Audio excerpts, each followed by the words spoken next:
Yep. All right. It's time to take everything we've been learning so far and put it together in a busier, more complicated question.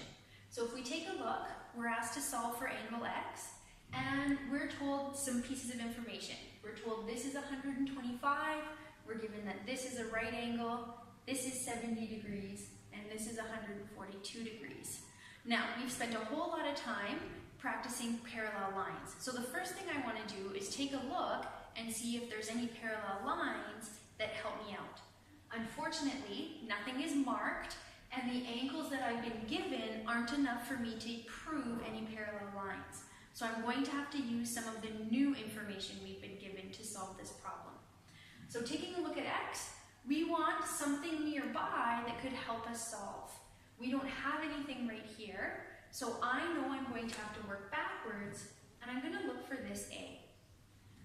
I still don't have anything that can help me solve for that a, but I do have this, and this is a pair of supplementary lines, or pardon me, angles, because it makes a line. So I can take 180 degrees, which is the straight line, subtract 125, and that leaves me with 55 degrees. Once I've calculated it, I add it to my picture, so it's there to use.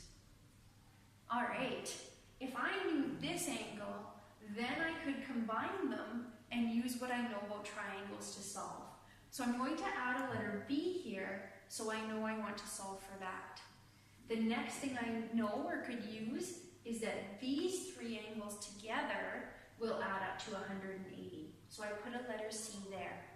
And now I notice that I have two angles and the exterior angle that's opposite. So I can use the theorem that Mr. John was just talking about to solve for C. I know that 70 degrees plus angle C has to equal 142 degrees.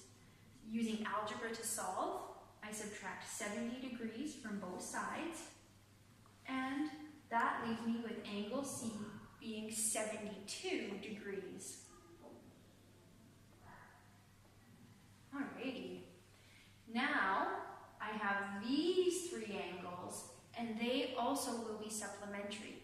So I can say 72 degrees plus 90 degrees plus angle B equals 180 degrees.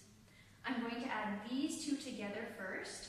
That's going to give me 162 degrees plus angle B equals 180 degrees. Then I can subtract 162 from both sides of the equation, and now I know that angle B equals 18 degrees. I'm going to label that here.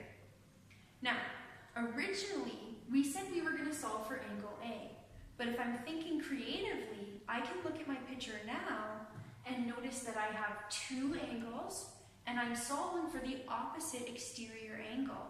So rather than solving for angle A, I can go directly to angle X, because I know that 18 degrees plus 55 degrees equals X degrees.